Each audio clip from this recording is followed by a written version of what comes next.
So when you have somebody with a gun at your head, then you think a lot about how precious your life is. I thought, actually, I've done nothing that I can be proud of. I've given nothing in this world. And now I'm going to die. Actually, this incident was a life-changing point for me. And with the time I had left, I knew I was going to make a difference in the world. And so I ended up founding a charity, which is something I never, ever imagined doing.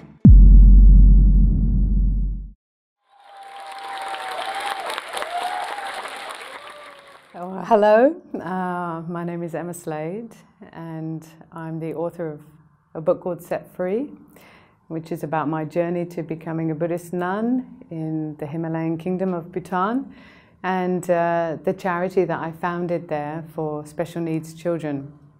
Now, for me personally, I had the experience of being held hostage in a hotel room in Jakarta while I was there on a business trip. At that point, I wasn't a Buddhist nun. I was a very high-flying businesswoman living in Hong Kong. And I wish this never happens to you, but just to share with you that when you have somebody with a gun at your head, then you think a lot about how precious your life is.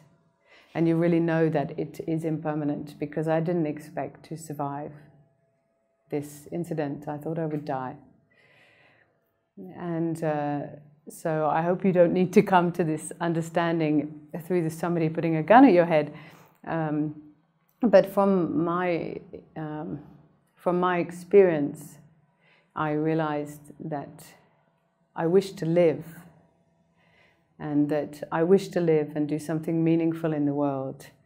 I felt a kind of despair, in fact, that I had spent my time accumulating money and a very nice collection of suits and shoes. But when it came to it, and when somebody put a gun at my head, I thought, actually, I've done nothing that I can be proud of. I've given nothing in this world. And now I'm going to die. And so unpleasant as it was, and difficult to recover from, it took some time, I can say. Actually, this incident was a life-changing point for me. And it was life-changing because suddenly I knew I was precious and that I was impermanent. And with the time I had left, I knew I was going to make a difference in the world. In the period after being held hostage, when I did manage to survive, then I had to recover. And what I saw was, I saw my mind in a state of deep trauma, with many flashbacks and memories and sensations of being held captive by the man. And even I could smell him, I found, like the smell of him. I could recall the smell of his skin. It had a very sour smell. And so I found it quite hard to recover from it, because my mind hadn't really digested everything that I'd been through, because it had been very shocking and traumatic. And when you've been through something traumatic, you kind of don't want to do that. You want to push it out there and leave it on one side, as if it didn't happen, because it's so hard to admit that it happened, and you have so many difficult feelings come up about it. You kind of want to close your eyes away from it. But that wasn't working. And so with help and various methods, I learned how to bring it into my mind and then to carry on. But as I say, I realized that for me, the peacefulness of mind would become very important in my journey forward, as it has, leading to me eventually becoming a Buddhist nun. I also felt that the quest for more and more things and more suits and more outward signs of success were not as important as I thought they were.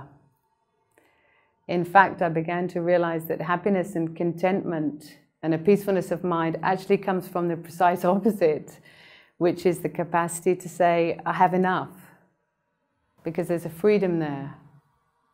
A freedom from perpetual greed and a state of wanting, needing, wanting, needing, wanting. So from my experience, I would recommend that at some point you concentrate on seeing if you have enough outer security.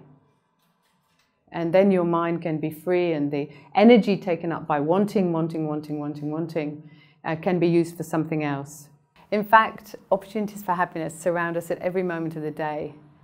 Whenever we meet someone, a human, an animal, an insect, a bird, we have the opportunity to care for them. Even if it's just by smiling at them, it'll make them happier. So I would encourage you to smile. Smile at everybody you meet, under every circumstance. And take joy in the circumstances that you find yourself in. And you'll find natural happiness with no need to strive. And then you can begin right away.